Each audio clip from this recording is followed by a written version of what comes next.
요한일서 2장 쉽게 읽기를 시작하겠습니다. 자, 요한일서 2장에서 강조하는 게 있습니다. 주 안에 거하라. 그리고 주 안에 거한다라고 하는 의미를 요한 2서에서 다 얘기해 주는데, 주님 안에 거하는 것은 그리스도의 계명을 지키는 거다. 그러면 왜 우리가 그리스도의 계명을 지키냐? 그 계명이 무엇이냐? 형제를 사랑하는 거다. 자, 이렇게 나눠져 있습니다. 그래서 오늘 우리가 요한 1서 2장을 통해서 보려고 하는 게, 주 안에 거하되 그리스도의 계명을 지켜야 주 안에 거하는 거고, 그리스도의 계명을 지키는 게 뭐냐? 형제를 사랑하는 거다.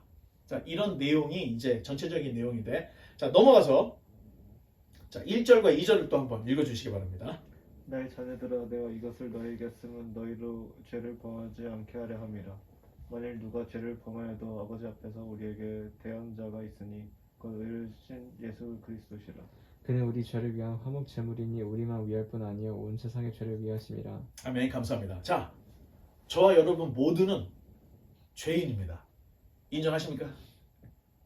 네. 내가 죄인이라는 거 인정해요?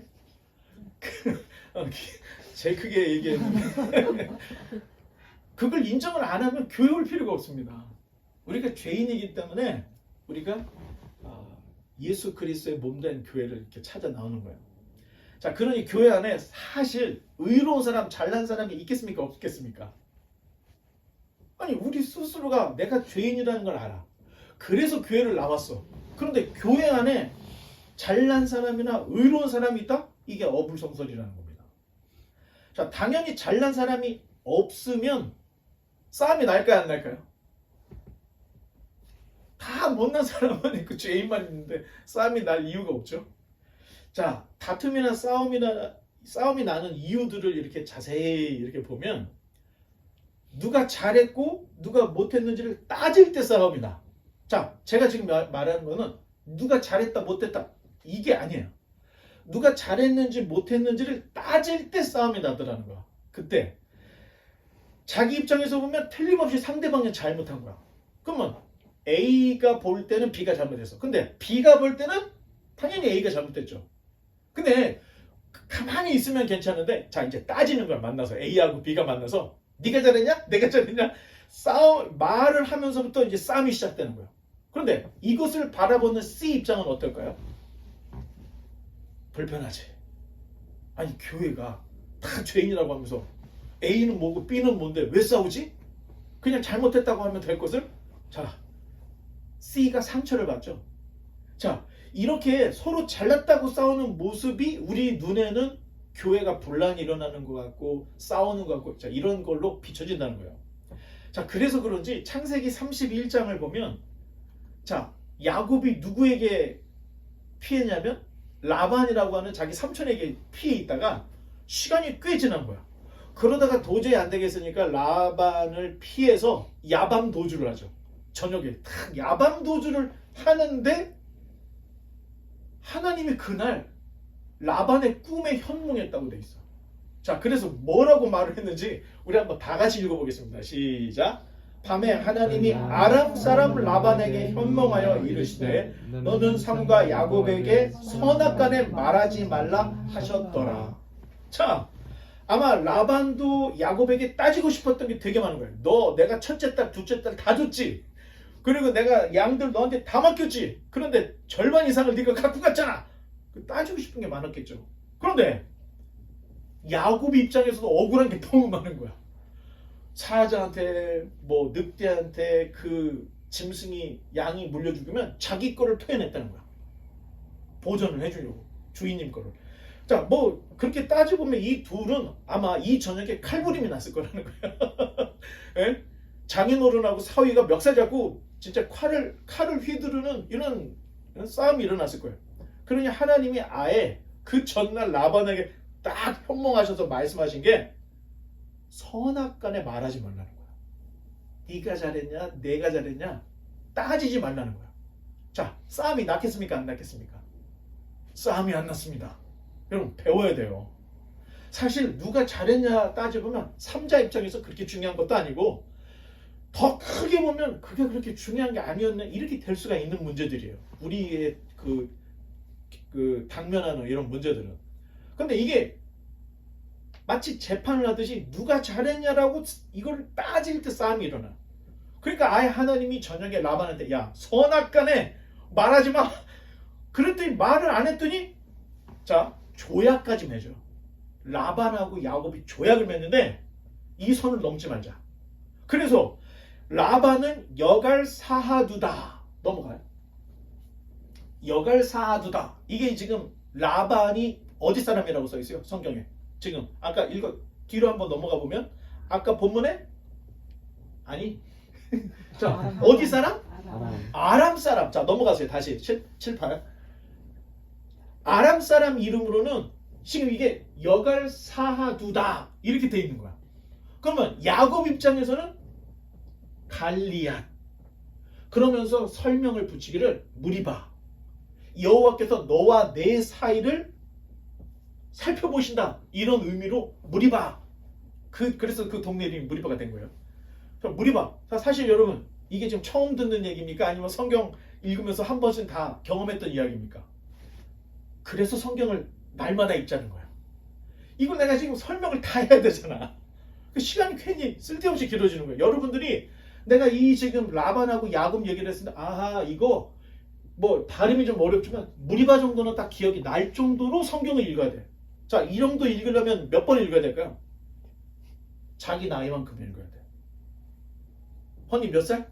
23살이요. 23번을 읽었어야 돼. 기윤이 몇 살? 19. 19번을 읽었어야 돼. 사모님 몇 살? 말하지 마세요. 자, 이렇게 되면 우리가 성경 말씀, 설교 자체가 성경 말씀으로 이야기하는 거기 때문에 이해도를 높이기 위해서는 일단 기초적인 성경을 잘 알면 이 말씀을 이해하는 데 굉장히 도움이 된다는 거예요. 자, 그래서 지금 이 사건과 마찬가지로 성도 간에도 어떤 때는 선악간에 따지지 않는 게 좋을 때가 있어요. 진짜 더 이상 따지지 말아야 될 때가 좋을 때가 있어요. 내가 볼 때 교회에 현명한 덕 있는 사람이 있다 싶을 때 이런 문제가 있을 때 이런 분들이 나서서 자자 진정들 하시고 사람들을 일단 좀 컴다운을 시키고 이 문제는 하면서 문제를 딱 정리해서 더 이상 악의가 되지 않게 일단 잠재우는 게 좋습니다. 여러분 알다시피 요즘 수평이동이 굉장히 많아요. 근데 그 수평이동이 다 어디로 가요? 대형 교회로만 갑니다. 사람들이. 왜? 작은 교회 가니까 자꾸 사람들이 부대끼는 거야. 그러니까 에이 잘 모르는 사람 잔뜩 있는 큰 교회로 가자. 그 자꾸 큰 교회로 가요. 근데 큰 교회도 싸움 많이 해요. 재판도 하고. 그건 알고 있어야 됩니다. 자, 왜 이런 얘기냐? 관계 문제가 틀어지면 교회를 옮겨버리는 거야. 신학적인 뭔가가 문제가 있어? 성경을 목사님이 못 가르쳐. 그 목사가 뭐 졌다고요? 이래서 교회를 옮기는 게 아니라니까요. 자기들끼리 싸워서 결국에는 관계에 문제가 생겨서 교회를 옮기더라는 거야. 되게 심각한 겁니다. 그럼 기독교가 도태되고 있다는 얘기예요. 수평이동이 많다는 거는. 그럼 결국에는 어떻게 돼? 작은 교회는 싹 없어지고 큰 교회만 몇 개 남죠. 자, 큰 교회만 몇 개 남으면 우리 교회는 탄탄하다고 생각하지만 절대 그렇지 않습니다. 이 큰 교회가 넘어가면 엄청나게 많은 사람들이 넘어가고 교회 안에 사각지대가 분명히 있는데 큰 교회일수록 사각지대는 엄청 큽니다. 이게 믿는 것도 아니고 안 믿는 것도 아닌 애매한 사람들이 엄청나게 많다는 거예요. 미국이 한때는 대형 교회를 지향하다가 대형 교회 목사들이 자꾸 스캔들을 일으켜서 교회들이 퍽퍽 넘어 떨어지는 거예요. 그래서 우리 대형 교회 안 된다. 다 흩어져서 지역 교회로 전환을 했던 때가 있었어요. 그런데 요새 다시 텍사스 몇몇 교회들이 대형 교회를 지향해서 다시 대형 교회화가 됐는데 이때는 마케팅 전략이 들어가 있어요. 교회는 주차장이 커야 된다. 자기 집보다 좋아야 된다. 이런 마케팅 전략에 의해서 대형 교회가 만들어졌다는 거예요. 여러분 알고 있어야 됩니다. 자, 그래서 관계 문제는 이렇게 중요해요. 사람이 교회를 떠날 정도로 문제가 심각할 때는 담임 목사가 나서야 되죠. 장로들이 나서야 되죠. 그 문제를 조용하게 공동체가 깨지지 않고 관계가 깨지지 않게 하는 게 사역자들의 일이라는 거예요.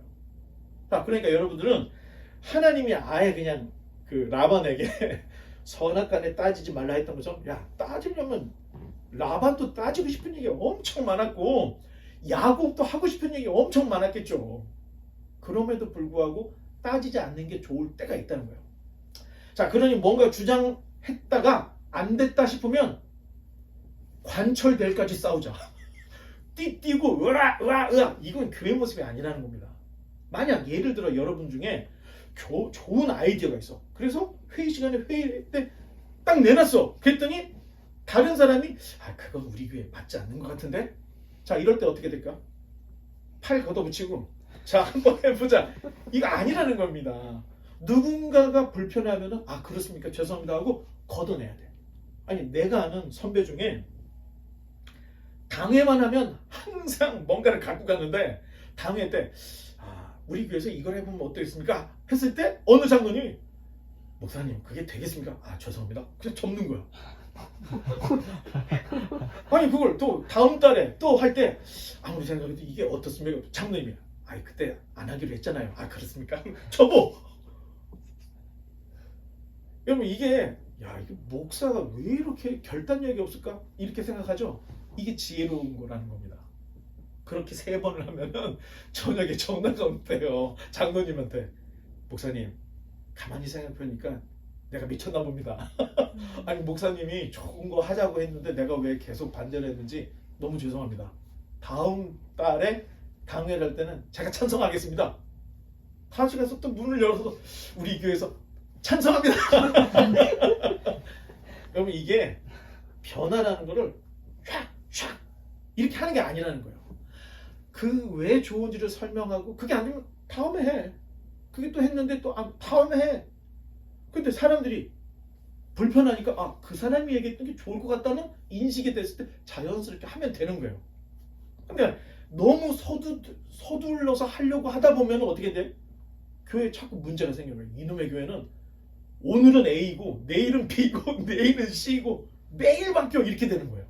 그래서 지금 이 예배 형태를 지금 이 모습을 잘 유지하고 있는 것, 이게 굉장히 중요하다는 겁니다. 그렇게 되면 공동체가 깨질 일은 일단 없습니다. 그리고 안전하게 우리가 함께 지금 얘기했죠? 그리스도 안에 거하라. 그리스도 안에 거하는 건 뭐예요? 계명을 지키는 거야. 계명을 지키는 게 뭐예요? 형제를 사랑하는 거다. 오늘 본문 내용이 이런 얘기예요. 형제를 사랑하고 계명을 지키고 그리스도 안에 거하기 위해서는 내 주장보다는 남의 주장을 무엇인가를 이야기했어도 거부하면 화낼 게 아니고 다음에 그렇지. 자, 이렇게 하면은 큰 문제가 없다는 겁니다.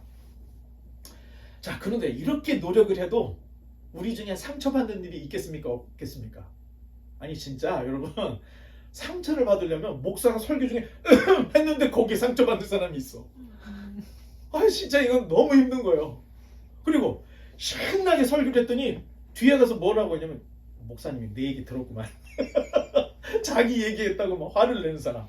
자, 그것뿐만이 아니에요. 성도 간에도 그런 문제가 많아. 어떤 문제가 생겼으면 이제 목사님이 무슨 설교를 하면은 그 사람이 딱 떠오르는 게 김 집사가 목사님한테 얘기했구만. 이런 생각을 딱 하게 돼서 사실 우리가 그렇게 노력을 해도 교회 안에, 공동체 안에 손해보는 일, 상처받는 일, 싸우는 일이 없을 수는 없습니다. 자, 이렇게 자신의 죄가 드러나거나 인식이 될 때 여러분, 이때는 어떻게 해야 될까요? 집에 갔는데 가만히 생각해 보니까 내가 한 말에 기현이가 상처를 받았을 것 같아. 그리고 결과적으로 나중에 소문을 듣다 보니까 허니가 낙심했대. 뭐 이런 얘기가 막 들려오는 거야. 자, 이럴 때 여러분 어떻게 해야 되겠습니까? 내가 그거를 해결할 수 있다고 생각합니까? 자, 이때 예수님이 필요한 거예요. 그래서 그냥 이럴 때는 주님께 기도하는 수밖에 없는 거예요. 여러분, 기도를 언제 해요?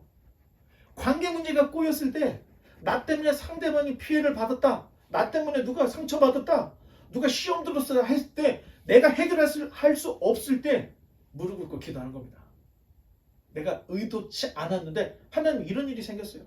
자, 5대 제사에 부지 중에 죄가 기억날 때 제사를 드리는 거잖아. 자, 지금은 이제 우리는 제사를 드릴 필요가 없습니다. 왜? 예수님이 우리의 죄를 위해서 자기가 대신 대언자가 되었기 때문에. 그래서 사도 요한이 말하고 있는 것은 누가 죄를 범하여도 아버지 앞에서 우리에게 대언자가 있으니 곧 의로우신 예수 그리스도시니라. 그는 우리 죄를 위한 화목제물이니 우리만 위할 뿐 아니요 온 세상의 죄를 위하심이라. 주님 의지 안 하는 거예요. 죄가 드러나고 깨달아졌을 때 이제 짐승 잡지 않아도 돼요. 대신 십자가에서 자기 몸을 찢으신 예수 그리스도의 이름을 의지해서 내가 잘못했습니다. 회개하고 하나님께 기도하면, 아니 제가 경험하기로는 내가 먼저 회개하고 내가 먼저 기도하면 웬만하면 그 주중에 다 일이 해결이 되더라고. 자, 해결이 안 됐을 때는 목사님한테 얘기하죠. 이런 문제가 있습니다. 같이 기도하고. 여러분 이러면서 엉켜져 있던 이 문제가 탁 풀어졌을 때 그 기쁨은 와, 이래서 기도를 하는구나. 자, 이런 것들을 경험하게 된다는 겁니다. 자, 예수님께서는 저와 여러분의 대언자이십니다. 대언자라는 말은 변호사라는 뜻이에요. 내가 다 말을 못하는 것을 예수님이 대신 말해주는 거야. 자, 살다 보면 우리 죄가 쌓이겠습니까? 안 쌓이겠습니까? 엄청나게 쌓일 거예요. 우리 죄가 막 엄청나게 쌓일 텐데, 그때 하나님 앞에 딱 섰을 때 참소자가 있죠. 그게 마귀 사탄이 참소자야. 자, 최종이는 하면서 이런 죄를 졌습니다. 이런 죄를 졌습니다. 막 참소를 하는 거야. 자, 이럴 때 그렇지. 내 마음에 있는 이 죄가 막 드러나는 거야. 그 앞에서 막. 그리고 막 찔리는 거야. 어려울 때 그때 우리의 의로우신 대언자 되신 예수님이 이 사람의 죄 때문에 내가 십자가를 졌습니다. 자, 무슨 죄를 졌든 심지어 아주 극악한 죄를 졌다 할지라도 예수님을 믿고 회개를 했어. 이 사람을 위해서 내가 십자가를 졌습니다 하고 우리의 대언자가 되신 예수님께서 우리를 위해서 변호해 주시면 하나님이 그래 고려해볼까 할까요? 아니면 무죄 판결을 내릴까요? 예수님이 대신 우리의 죄를 짊어지고 십자가를 지셨으니까 그것으로 인해서 죄 용서를 받는다. 여러분 믿으면 게 이겁니다. 그러면 내가 죄가 다 사해질 것을 믿고 있다면 여러분 삶이 가볍겠습니까? 무겁겠습니까? 가볍죠. 대신 5대 제사 기억해야 됩니다. 고의로 범하는 죄, 계획적인 죄, 습관적인 죄, 이것은 사할 제사가 없는 거예요. 이런 죄에 대해서 하나님도 용서를 하지 않을 거라고 저는 생각해요. 이미 회개를 했으면서 또 죄를 져. 그러면 예수님은 어떻게 된다고요? 히브리서도 배웠죠? 예수님을 2번 십자가에 못 박는 거라는 거예요. 그게. 자, 이런 것들 우리가 잘 알면 우리의 대언자 예수 그리스도를 의지하면서 우리는 여기서 진짜 성경에서 이야기하는 진정한 자유를 누리며 살 수 있다. 죄인이지만 용서받은 죄인이라는 거예요. 자, 3절로 6절. 우리가 그의 계명을 지키면 이로써 우리가 그를 아는 줄로 알 것이요. If someone claims I know God but doesn't obey God's commandments, that person is a liar and is not living in the truth. 누구든지 그의 말씀을 지키는 자는 하나님의 사랑이 참으로 그 속에서 온전하게 되었나니 이로써 우리가 그의 안에 있는 줄을 아노라. 그의 안에 산다고 하는 자는 그가 행하시는 대로 자기도 행할지니라. 아멘. 감사합니다. 자, 이 지금 읽었던 성경을 그대로 우리가 이해할 수 있는 대로 이야기를 하면 그리스도의 사랑을 실천하는 것이 당연하다. 이렇게밖에 보여지지 않습니다. 그런데 여러분, 이 편지를 왜 썼는지 당시의 시대 정신을 알면 지금 이 얘기는 다 영지주의를 논박하는 얘기를 하는 거예요. 영지주의자들을 논박하는 이야기예요. 하지만 영지주의자들은 계명을 지킬 필요도 없어. 또 사랑할 필요도 없어. 육체는 아무 의미가 없기 때문에 영지주의자들에게 다 필요 없어요. 그래서 오직 그들이 말하는 것은 야, 진리만 깨달으면 된다. 이렇게 주장을 해왔습니다. 자, 영지주의자들은 구원은 지식을 통해서 성취가 되는 것이다. 그러니 계명을 지킬 필요도 없고 사랑할 필요도 없고 십자가 부활 다 필요 없다는 거예요. 자, 그런 이단들이 그때만 있었던 게 아니에요. 오늘날도 있습니다. 자, 우리의 구원은 철저히 예수 그리스도의 대속의 죽음과 그것을 믿는 믿음으로 구원을 얻는다. 자, 우리의 구원관은 뭘로 구원을 얻는다 그래서 지금 우리의 구원관 어렵죠 지금. 아까 얘기했잖아요. 예수님이 나를 위해서 죽었다는 사실을 어떻게 하는 거예요? 믿는 거. 우리는 믿음으로 구원을 받는 거예요. 그런데 영지주의자들은 뭐래요? 지식을 얻으면 구원을 얻는다. 이게 다른 거라는 겁니다. 여태까지 여러분 영지주의 얘기 설명 많이 들었잖아요. 근데 뭐가 틀린 거지? 다 몰라. 핵심이 이거예요. 기독교, 예수님, 제자, 교회가 말하는 구원은 믿음으로 구원을 받는다는 거예요. 그런데 영지주의자들은 고지의 지식, 자기들이 가르쳐주는 지식을 알면 구원을 얻을 수 있다. 이렇게 얘기를 하는 거예요. 자, 이단 중에 구원파 들어봤죠, 여러분? 박옥수 구원파 들어봤죠? 이분들이 영지주의자의 길을 걸어가고 있어요. 자, 구원파 예배 들어보면 우리 예배 다를 게 하나도 없어. 구원파 설교 보면 다 똑같아. 그런데 그 이면에 숨겨져 있는 게 있다는 겁니다. 구원파가 가르치기를 예수 그리스도가 과거, 현재, 미래의 모든 죄를 사해 주셨다는 것, 즉 거듭남의 비밀을 깨달으면 구원을 얻는다. 그리고 오늘날의 정통 교회의 모든 것들을 부정하는 것이 회개다. 이렇게 가르치는 거예요. 그러니까 정통 교회를 다니는 게 죄라는 거예요. 그걸 회개해야 죄 용서가 되는 거고, 두 번째, 구원이라는 것이 예수 그리스도가 내 죄 사했다는 것을 아는 거. 그러니까 구원파에서는 내가 몇 월, 몇 년, 몇 월, 며칠, 몇 시에 이것을 깨달은 그 시간을 대야 돼. 이게 틀린 거예요. 다 똑같은데 이게 틀려. 이단, 끝이 다르다는 거야. 예수님도 얘기해, 하나님도 얘기해, 다 얘기하는데 마지막에 가서 틀린 게 뭐냐면 믿음으로 구원을 받는다는 게 아니고 아는 지식으로 구원을 받는다. 이렇게 얘기를 해요. 그러니까 이걸 모르는 사람들은 지식을 너무 추구하면 영주주의에 빠진다고 이게 모르는 소리를 하는 거야. 우리는 믿기 때문에 그 믿음을 더 확장을 시키기 위해서, 명확하게 하기 위해서 공부를 하는 거예요. 성경을 읽고. 그런데 이 사람들은 구원의 리콰이어리 아는 거라는 거예요. 영지주의자들하고 똑같은 거죠. 박옥수의 구원파는 오늘날의 현대판 영지주의하고 다를 게 없다는 거예요. 자, 기독교 신앙은 매우 인격적이에요. 자, 아는 것으로 끝나는 게 아니에요. 아는 것과 믿는 것이 어떻게 된다고? 사도 바울이 하나가 돼야 된다고 강조하고 있잖아요. 그래서 구원에는 성령님의 역사가 가장 중요합니다. 내가 믿고 싶다고 믿는 거예요? 아니면 성령님께서 믿어주게끔 해주셔야 믿을 수 있는 거예요. 믿으면은 이렇게 강력한 성령님의 역사가 있어야 된다는 거예요. 기독교의 믿음이라는 건. 성령님이 내 안에 내주하셔서 믿도록 도와주시고 나를 구원받은 백성으로서 이끌어주지 않으면 나는 하나님께 갈 수 없다. 그런데 내가 예수님을 믿었어. 그러면 어떻게 돼? 예수님이 어느 정도냐면 성령으로 내 안에 내주하신다는 거예요. 내 안에 계신다는 거예요. 자, 성령님, 예수님이 내 안에 계시다면 내 생활이 어떻게 될까요? 당연히 성령님, 예수님의 법을 따르게 돼 있는 거야. 그리고 나는 예수님의 모습을 따르려고 애를 쓰는 거야. 기독교의 지금 이 강조를 논리적으로 설명을 하자면 이렇게 된다는 겁니다. 자, 관념적으로 빠져버리는 신앙은 영지주의 갈 수 있는 소지가 높습니다. 다 그렇다는 게 아니에요. 근데 교리적으로 알아야 구원을 받는다고 하는 교파는 이단 교회인데 그게 구원파라는 거예요. 옛날에 영지주의의 되풀이라는 겁니다. 그러니까 새로운 게 없어요. 옛날에 있었던 이단이 이름만 달라져서 똑같은 얘기를 하는 거예요. 그러니까 굉장히 우리가 성경을 배우고 정확한 걸 아는 게 이렇게 중요하다는 거야. 아마 여러분들이 지금 정확하게 알았다면 박옥수의 구원파가 왜 틀린지를 딱 얘기할 수가 있어야 돼. 일단 정통 교회 교단과 교회를 부정해. 두 번째는 지식으로 구원을 받는다고 얘기를 하는 거예요.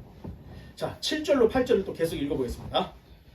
사랑하는 자들아, 내가 새 계명을 너희에게 쓰는 것이 아니라 너희가 처음부터 가진 옛 계명이니 이 옛 계명은 너희가 들은 바 말씀이거니와. 다시 내가 너희에게 새 계명을 쓰노니 그에게와 너희에게도 참된 것이라. 이는 어둠이 지나가고 참 빛이 벌써 비침이니라. 아멘. 감사합니다. 자, 하나님의 말씀은 옛날에도 지금도 똑같이 진리라는 겁니다. 진리. 자, 예수님께서 말씀하신 새 계명, 그리고 모세가 이야기했던 율법들, 이게 다른 겁니까? 같은 겁니까? 같아요.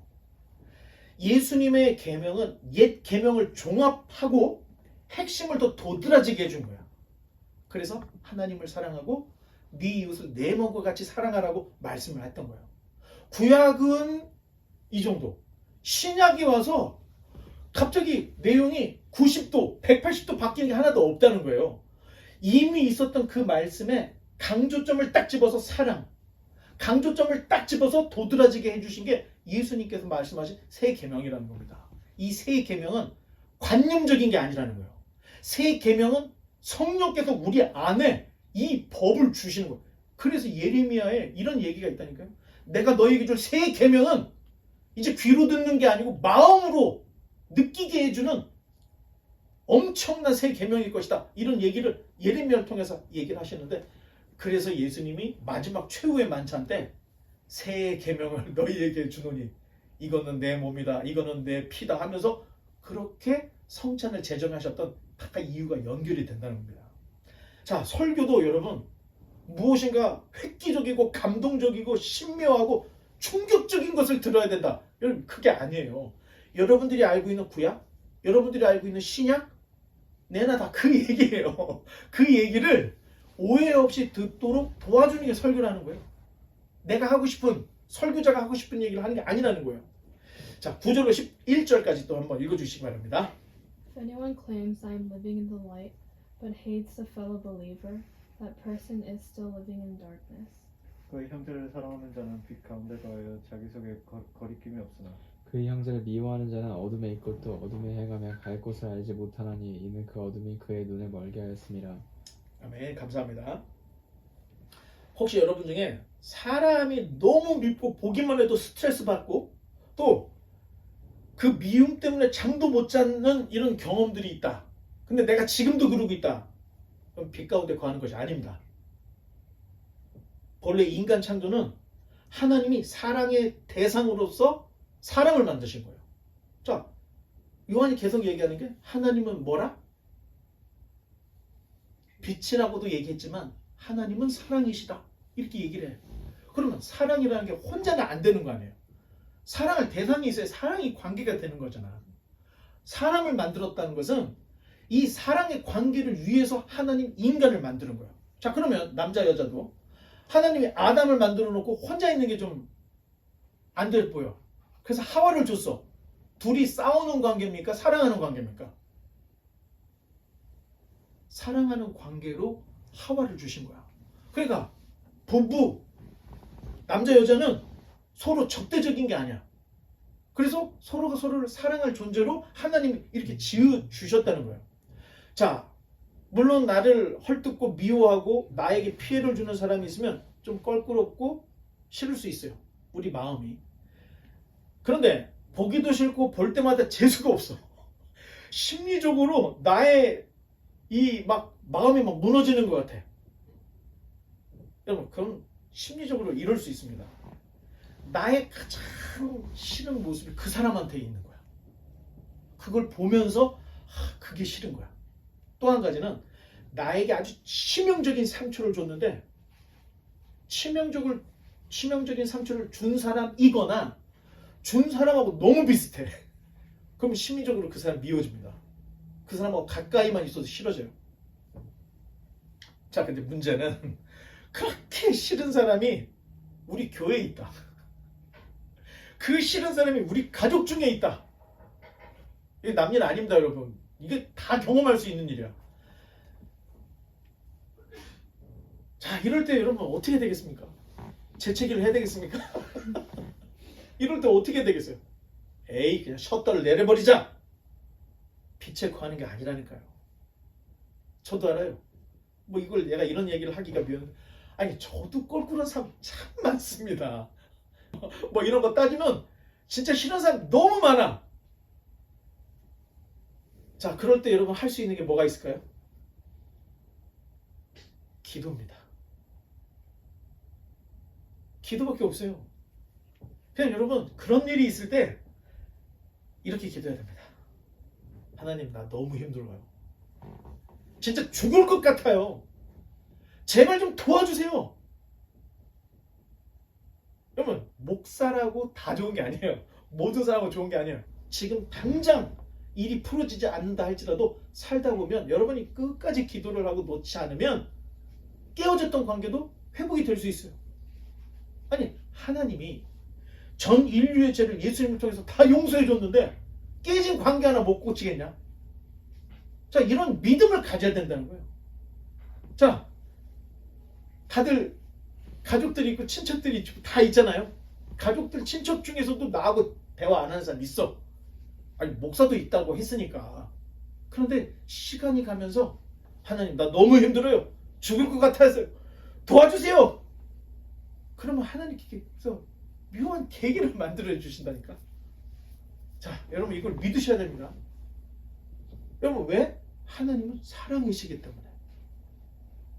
저는 놀라운 얘기 있어요. 가족이 됐다 할 때는 가족이 된 이유가 있다는 거예요.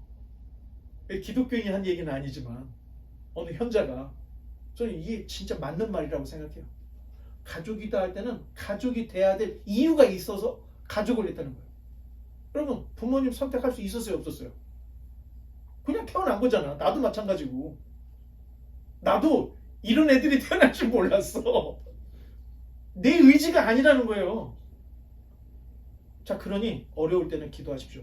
더군다나 교회 안에 그런 문제가 있을 때 교인들이 다 같이 기도해야 돼.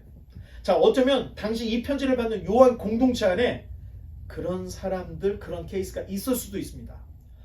남들은 자기 몫도 다 해. 그리고 어떤 사람은 막 두 사람 몫을 해. 그런데 어떤 사람은 매일 뒤쳐져. 그리고 이 사람은 가는 데마다 교회를 문제를 일으키는 사람이 있어. 그런 사람이 있어요 없어요? 교회 안에 있어요. 자, 어느 교회나 그런 사람이 있기 마련인데 요한 공동체 안에도 그런 사람이 있었을까요 없었을까요? 진짜 내가 품어주고 싶은데 사랑하고 싶은데 저 사람만큼은 못하겠어. 자, 여러분 예수님이 나를 위해서만 죽은 게 아니고 그 사람을 위해서도 죽었다는 거예요. 사도 요한께서 지금 말씀하시는 것은 형제의 잘못, 자매의 부족 이런 거 들춰내지 말고 오히려 그런 사람을 위해서 내가 있다. 너희가 그렇게 생각해야 되는 거 아니냐? 그러면서 사랑을 실천하라고 우리에게 얘기를 하고 있는 겁니다. 자, 그런 면에서 예수님의 제자들은 너무 진솔했어요, 여러분. 바울은 여러분, 난 박해자였습니다. 나는 기독교인들을 잡아 죽이는 자였어요. 이렇게 전도를 했다니까. 베드로는 나는 그 예수님을 3번이나 부인했습니다. 전 지금 잠을 잘 때 새벽에 닭이 울 때마다 가슴이 덜컹덜컹합니다. 이렇게 마태는 당시에 저는 세일이었습니다. 이렇게 얘기를 해 다. 자기의 부족한 거 이런 것들을 다 드러내면서 저는 잘난 게 하나도 없습니다. 자, 잘난 게 하나도 없습니다. 다 이러면 교회에서 싸움이 나겠습니까? 안 나겠습니까? 먼저 머리를 숙이는데 어떻게 싸움이 나겠어요? 대신 저는 여러분들보다 좀 똑똑합니다. 저는 성경을 한 100번을 읽었습니다. 저는 신학을 공부했습니다. 저는 밖에 나가면 사장입니다. 저는 정치가입니다. 자, 이렇게 되면 어떻게 될까요? 교회가 아닌 겁니다.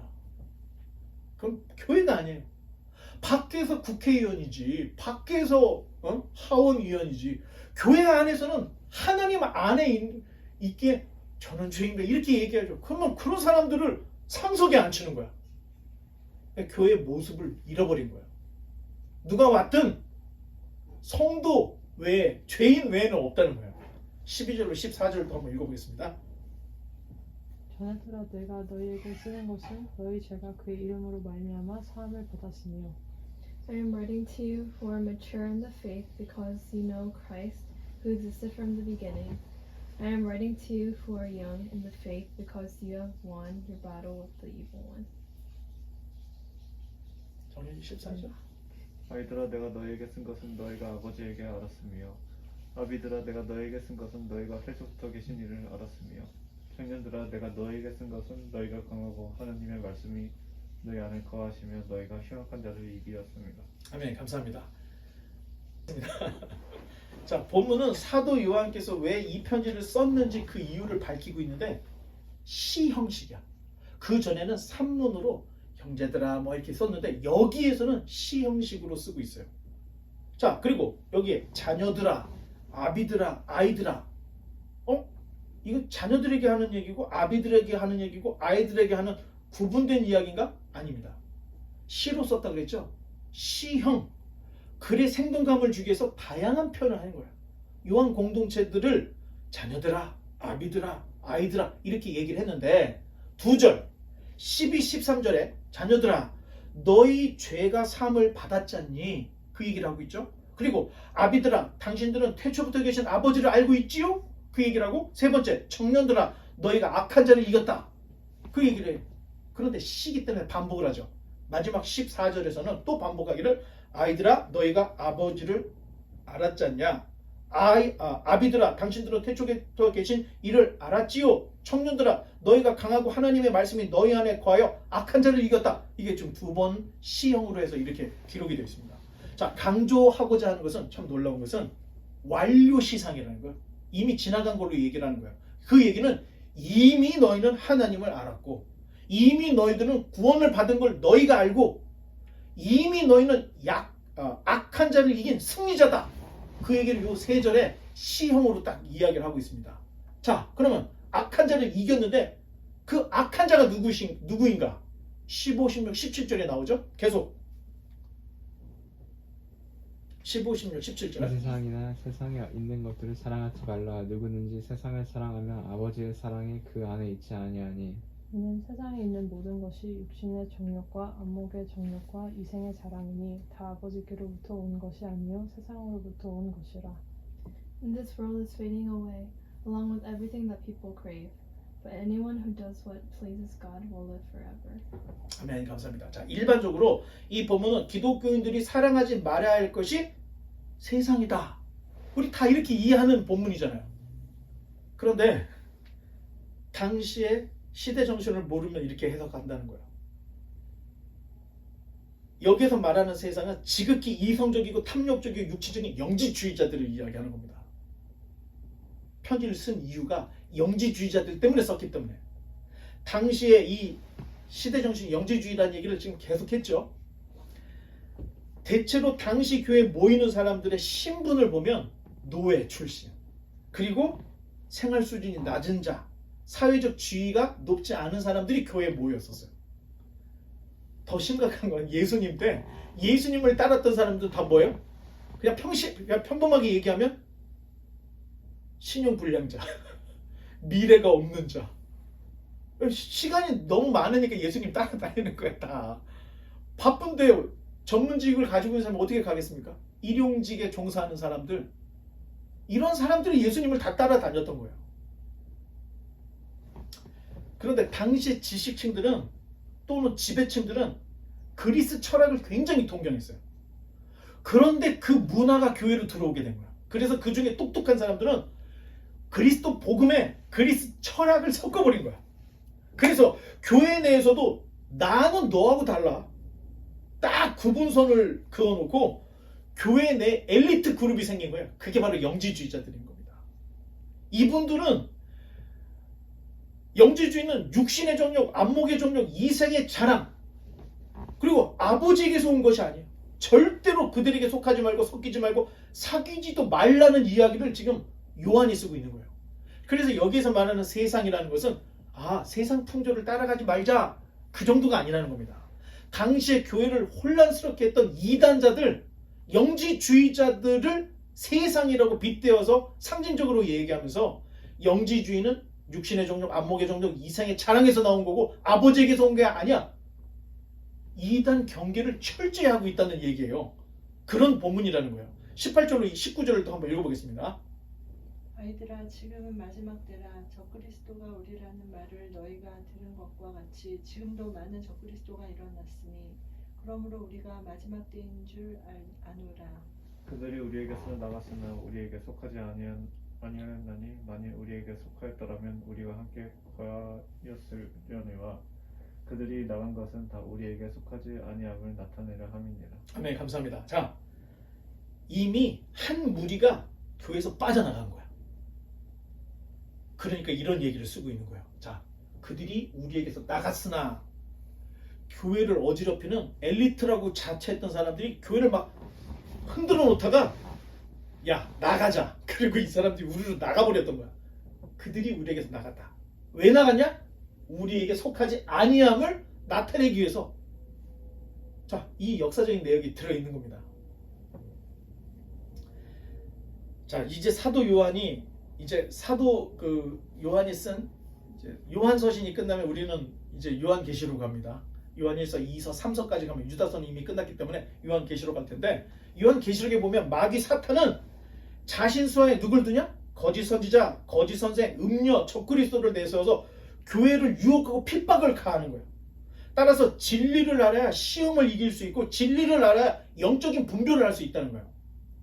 자, 요한이 지금 쓴 이 이야기는 사도들이 다 죽은 시대예요.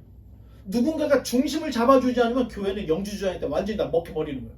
그래서 요한이 요한 1서를 쓰면서 마치 신명기처럼 다시 돌아봐야 할 기독교의 핵심 교리, 이것을 지금 쓰고 있는 겁니다. 자, 그래서 20절로 23절부터 한번 계속 읽어보겠습니다. 너희는 거룩하신 자에게서 기름 부음을 받고 모든 것을 아느니라.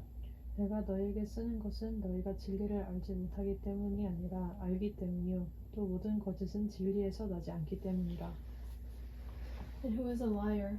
Anyone who says that Jesus is not the Christ. Anyone who denies the Father and the Son is an antichrist. 아들을 부인하는 자에게는 또한 아버지가 없으되 아들을 시인하는 자에게는 아버지도 있느니라. 아멘. 감사합니다. 자, 우리가 믿는 것은 기름 부음을 받았기 때문에 믿는 거예요. 성령님께서 알게 해주셨기 때문에 알기도 하고 믿는 것이지, 어떤 선생을 통해야만 구원에 이르는 게 아니라는 거예요. 그러니까 그때 당시에 철학 좀 했다는 사람들이 쩍쩍거리니까 무슨 쩍쩍거리니까 영지주의자들한테 가야 구원이 보인다고 하는 이상한 풍토가 생겼던 거예요. 그 요한이 지금 그걸 철저히 배격을 하고 있는 겁니다. 이미 너희는 믿고 있고 알 것을 다 알고 있어. 그리고 이겼어. 아까 얘기했죠? 완료 시제로 썼다고. 그것을 다시 생각나게 하려고 이 편지를 썼다는 겁니다. 자, 이미 지나간 시간에 말씀드렸다시피 영지주의자들은 그리스도의 신성을 너무 강조하다 보니까 예수와 그리스도를 갈라놓은 거예요. 그래서 적그리스도, 그리스도의 원수는 예수와 그리스도를 갈라놓고 아버지와 아들도 갈라.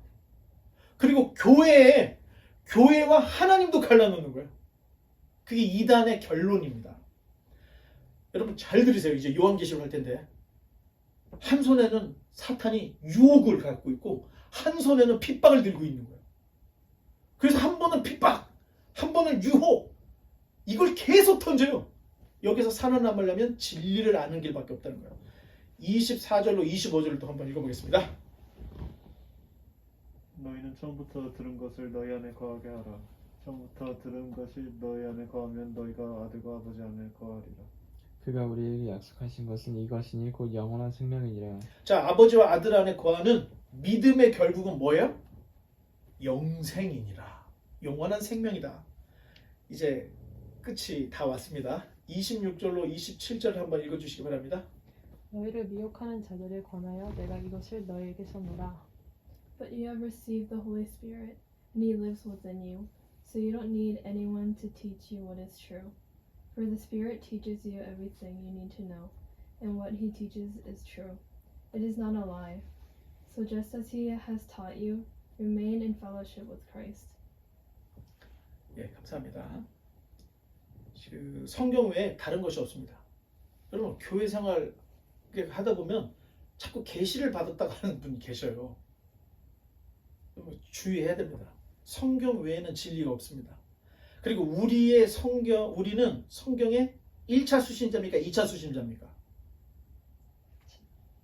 우리는 2차 수신자예요. 요한이 요한 공동체에게 쓴 거, 요한 공동체가 1차 수신자예요. 그 편지를 오늘날 읽는 우리는 2차 수신자라는 거예요. 그러니까 그냥 그대로 적용할 게 아니고 왜 요한이 요한 공동체한테 요한 일서를 썼는지 알고, 그리고 그 안에 담겨져 있는 내용을 알고 그 다음에 나한테 적용을 해야지, 이걸 그냥 나한테로 다이렉트로 적용하면 결혼하지 않게 됩니다. 이상한 일이 벌어지게 됩니다. 자, 마지막 28절로 29절. 자녀들아 이제 그의 안에 거하라. 이는 주께서 나타나신 바 되면 그가 강림하실 때에 우리로 담대함을 얻어 그 앞에서 부끄럽지 않게 하려 함이라. 다 같이 할까요? 너희가 그가 의로우신 줄을 알면 의를 행하는 자마다 그에게서 난 줄을 알리라. 아멘. 자, 모든 시대에 주님께서 주시는 가장 큰 위로는 주님이 다시 오신다. 재림하신다는 겁니다. 이거보다 더 큰 위로는 없습니다. 주님께서 재림하시면 우리는 우리가 그렇게 사랑하는 누구에게 갑니까? 하나님께 갑니다. 여러분 생각하세요. 교회를 위해서 교회를 다니는 게 아니죠. 자꾸 잘못하면은 진짜 해야 될 목표를 잃어버릴 때가 있어. 교회라고 하는 공동체가 마치 내가 교회를 나오는 이유처럼 보이는데 아닙니다. 우리가 교회를 나오는 이유는 우리가 너무 사랑하는 아버지가 있기 때문에 교회를 나오는 거고, 결국 믿음의 결론은 내가 그렇게 사랑하는 아버지께 가기 위해서 지금 이 험난한 이 세상을 지금 살아가고 있다는 겁니다. 그걸 놓치면 절대 안 된다는 거예요. 이제 말씀의 결론을 맺겠습니다. 왜 우리가 천국에 가느냐? 하나님을 사랑하고 형제를 사랑하기 때문에. 왜? 하나님은 사랑이시기 때문에. 그래서 요한은 하나님은 사랑이다, 하나님은 빛이다 계속 얘기를 하고 있는 겁니다. 그래서 여러분 주변에 뭔가 쉬었다가 내려진 게 있으면 이걸 어떻게 올릴 것인지 고민해야 돼요. 그리고 기도해야 돼요. 방법만 있으면 열어내야 돼요. 그래서 여러분들 관계를 끊었던 그런 것들을 하나씩 다 올려야 돼요. 그래야 형제 사랑하는 것을 내 몸처럼 할 수 있고, 그게 바로 그리스도의 계명이고, 그렇게 해야 그리스도 안에 거하는 겁니다. 그래서 여러분에게는 적이 없어야 돼. 여러분들에게는 원수가 없어야 돼. 모든 사람을 다 품어야 돼. 자, 예수님께서 다 죽었는데 딱 한 사람, 십자가에 달릴 때 예수님 손과 발에 못을 박았던 그 사람은 나는 용서를 못한다. 예수님 절대 안 그랬죠. 예수님 손에 못을 박고 발에 못을 박았던 그 병사를 구원하기 위해서 예수님 십자가에 달려 죽은 거예요. 모든 사람을 위해서. 그러니 예수님이 다 용서했는데 내가 용서 못할 사람이 있다? 있을 수 없다는 얘기입니다. 우리 모두가 정말로 여러분이 다 피스메이커가 돼서 여러분이 가는 곳마다 사랑이 없는 곳에 사랑이, 여러분이 가는 곳에 평화가 넘치는 예수 사랑꾼들이 다 되시기를 주님의 이름으로 간절히 축원합니다. 기도하겠습니다.